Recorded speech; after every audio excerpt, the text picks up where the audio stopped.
Permanent relocation naman ng mga pamilyang nasa loob ng Mayon Volcano Danger Zone.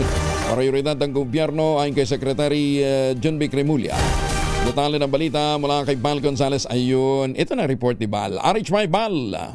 Good morning, Kuya Angel. Mas mainam na ang permanenteng relokasyon kaysa ang paulit-ulit lamang na emergency evacuation tuwing nag-aalborot ang Bulkang Mayon.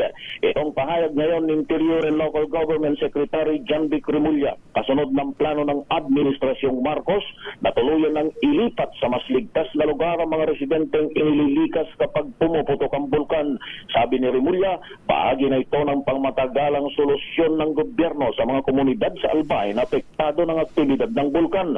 Aniya, katumbas ito ng 1,000 pamilya na nakatira sa 2-kilometer danger zone na. Paliwanag ni Cremulya, mas malaki kasi ang bahagi ng Albay ang maapektuhan kung lalaki pa ang danger radius. Sa ngayon ay patuloy ang koordinasyon ng DILG sa mga lokal na pamahalaan sa Albay para sa kahandaan at kaalaman ng komunidad habang inihahanda na ang long-term solution ng national government.